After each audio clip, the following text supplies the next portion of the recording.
Ryan this, but some of the work we did in Australia a number of years ago with a colleague of ours, Ivana Ivanova, who's a standard specialist from Curtin University. Also then looking at some ideal scenarios of standardised infrastructure, a little bit of an introduction to Geodesy ML, which helps address some of these issues, and you may be interested in using it. And then we'll have a look at some summary and conclusions. So in terms of geodetic services like the IGS, that we're finding now within national governments or within these global data centres that there's an increasingly diverse community of users who need access to our data. And in the past, the user community was predominantly from those in the geodesy surveying industry, governments and academia. Well, that's definitely changing. And more recently, there's been a widespread uptake across society for more accurate and reliable positioning information into new markets and new industries. So here's just an example that was put together a number of years ago, looking at they talk about core, cumulative core revenue, and it's effectively how much money are people making from GNSS services over that period of 2013 to 2023. And if you look at the more traditional sectors, like the surveying sector there, shown at about 10 o'clock on the picture, what was dominating that set a number of years ago in terms of sales and revenue is now less than 5%, as I mentioned before.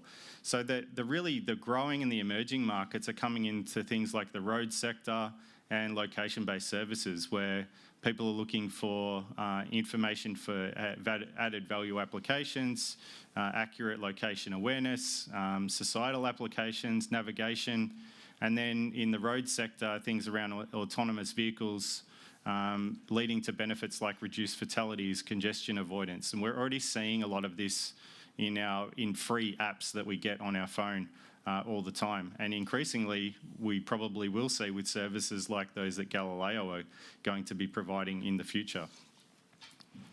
So there's a growing need for real-time data and interoperability of that data.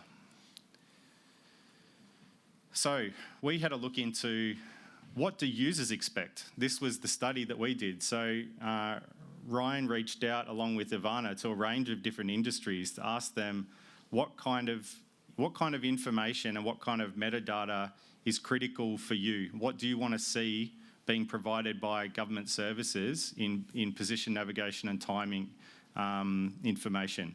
And the users want to determine whether or not the data fits their purpose. And the users aren't native geodesists, but they have expectations that anything that they receive is going to be high quality geodetic data. And if you have a look across the sectors, there's a range of things that are common across, agriculture, rail, road, maritime, aviation, location-based services, timing and synchronization services, and surveying. You'll see that they all want accuracy, right? But then if you look at timing and synchronization users, so this was looking at critical infrastructure systems, so telecommunications users, financial sector, and electricity grids, things like that, they're particularly interested in authentication. Can I be sure that the information I'm receiving is correct? And the similar thing for things like location-based services when it comes to integrity, and the integrity cuts across again with the aviation sector, and that's really where SBAS systems come in. But if you look down at the rail or agriculture or road, they have an increasing number of very different requirements. They're interested in continuity, reliability, interoperability, particularly with the road sector, because they need to bring in data sets from lots of different services. The road only, they say accuracy there, but in reality, accuracy for them was about 1 metre level. That's all they need in most cases, because they combine it with things like radar or imagery or LiDAR coming from the vehicle. So they can deal with lower accuracy than, let's say, the surveying industry can, but they're really interested in being able to make sure that the data is interoperable. So this was the feedback that we collected from these user groups. So then Ivana, who's our standards expert, who knew a lot about geospatial but didn't know a lot about geodesy, so she was perfect for us to work with. We sent her off on a challenge to go and explore how accessible and available and fair our data was. And so she went to, this is a state government server looking at their interoperability access, and she was looking for GNSS data from a specific station on a specific day. And she went to try and find the data. And then, okay, so what did she find? Oh, I know now this is part of a national network, so it must be somewhere within the national portal. So going to the state database didn't actually tell her where the data was, even though they said they controlled all the data out of that state portal. So then she came across to the Geoscience Australia archive. So she started to pick on us when we were working on this with her. And after a few more educated clicks and an extra search, you can see how many clicks she had to go through coming in just from the homepage to try and find the data. And then it comes to the point that Johannes made before. She hits an FTP server. And if you're not familiar with Geodesy and you hit an FTP server, you start to get a bit scared, I think. We still use it, but not everyone does. And then she wanted to find, she found the data, but then, well, can I actually use the data? She wanted to know all these triggers. If I want to use it for aviation or I want to use it for agriculture, does it tick off on these requirements that I have? So she's doing word searches through the metadata file to try and figure out what's the coverage, what's the accuracy, what's the quality, what's the availability. And in every case, phrase not found. So how is she meant to know whether or not she can actually use that data for the purpose that she has? She can't. So user requirements. To satisfy these user requirements, our geodetic data and the associated metadata need to be standardised, discoverable, interoperable and authoritative. All the things Luba was just telling us about. But it's not in a way that you in this room can understand it, but it's in a way that your users will need to understand it, or a machine will need to understand it. Because at the moment, I know we talk about storing our data in specific archives around the world and it's in the CEDIS data centre, but if you're a non-specialist and you're trying to get information out of CEDIS, I was trying to get some SLR data out of there last week and I couldn't figure out where it was or understand how to get it out. And I've been doing Geodesy for 20 years, so it's not easy. We need to be better integrated with the standards community and developing these broad, multi-domain standards and working on combining our geodetic data with the other domains to make it easier for other people to use them.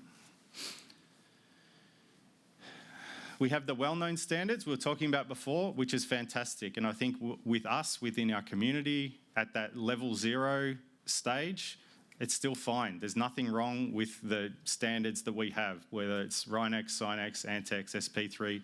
It works, it's functional, we can get our job done. But it's more about when we then release products and services for that next level, the level 1 users, level 2 users of data. If you look into how you categorize data, when you value add to that data set and then re-release it as another product, it goes up a level. That's a different user set and they need data in a different format. They don't understand RINEX and SINEX and ANTEX. So the users need to be able to query, access and retrieve information in near real time without knowing the format or the data center or where it's stored or how it's stored. And at the moment, there's really no international standard available that makes that geodetic data and metadata openly accessible, machine-to-machine readable and interoperable for those emerging markets.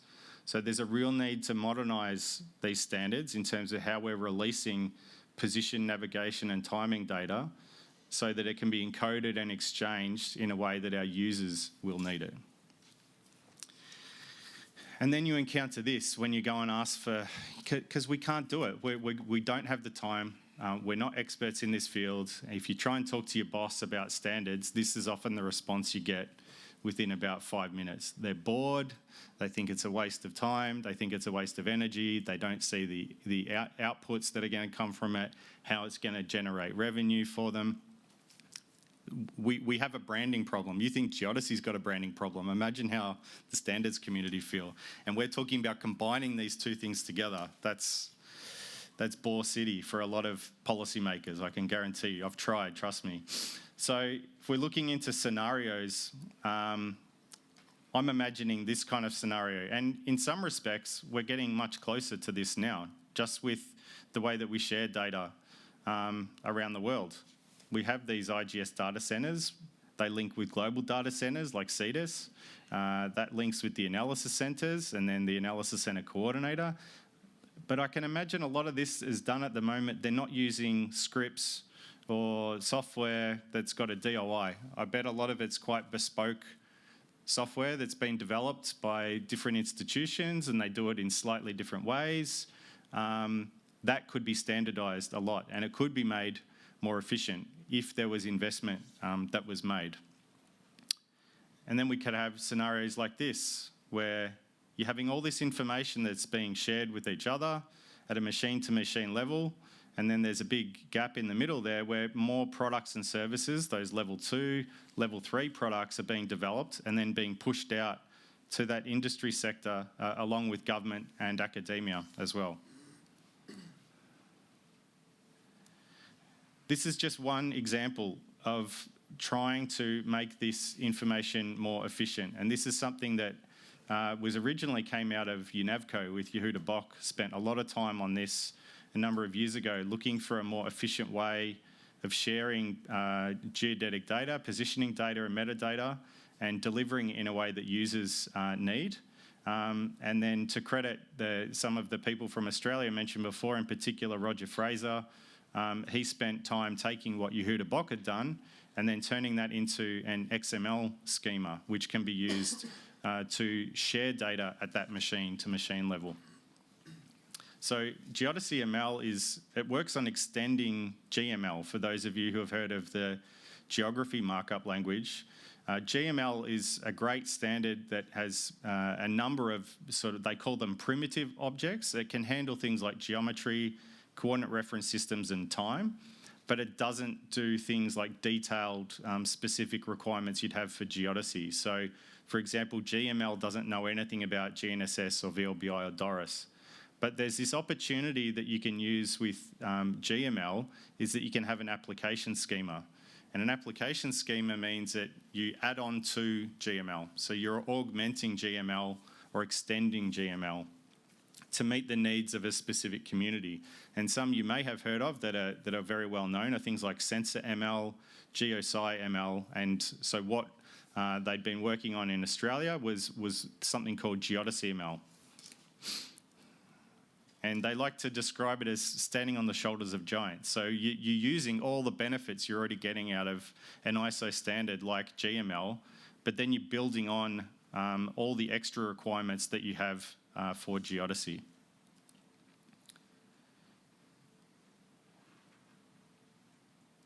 So I'll touch on a couple of the points here. The third one, GML harmonizes the language of Geodesy, which allows you to map a geodetic database into a common format. And I've got an example of what that means, because it means more to me in pictures than it does in words. It provides that machine-readable access via the internet, and it's still a proposed application schema. So it hasn't been adopted by ISO as yet, but it is being used by a number of countries. It's also being used by the IGS, and it's also in the back end of some of the CDIS work that they do in their global archive. So here's the way to think about it. We have ISO, and then underneath that you have GML, and GML has the code 19136, and then you're adding on to that with Geodesy ML as a proposed application schema. So that's just for the more visually minded. That's how I like to think about these things being all interconnected. And this is what it looks like in pictures. So on the left-hand side, imagine you've got all these different archives of data. It doesn't matter. They're just representing different geodetic data archives from around the world on the left-hand side. And the symbols and the colours represent the different ways that they natively store their data. So they might have an Oracle database, or they might have a PostGIS database, or whatever it might be. They have a different way of storing data, and they might have a different naming convention for, instead of calling it a GNS site, they might call it a GNSS station in their personal archive. What you then need to do is map what that is to the standardized language that's in Geodesy ML. So you don't need to actually change how you're storing it natively, but you just need to create that map to say this equals this in Geodesy ML language, and then you can continue to run your database the way that you like. But what it means is anyone who then is coming in and searching for information via a web service or types in a Geodesy ML request, it can then go and search all these other different databases and extract the information with respect to that common language of Geodesy ML. So it's making it easier for these data providers and data consumers to get access to your data.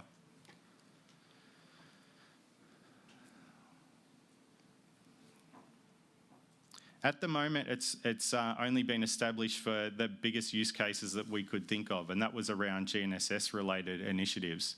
And this is why, as I said, it's being used in some national archives for GNSS data and making GNSS data available to the public or to industry users.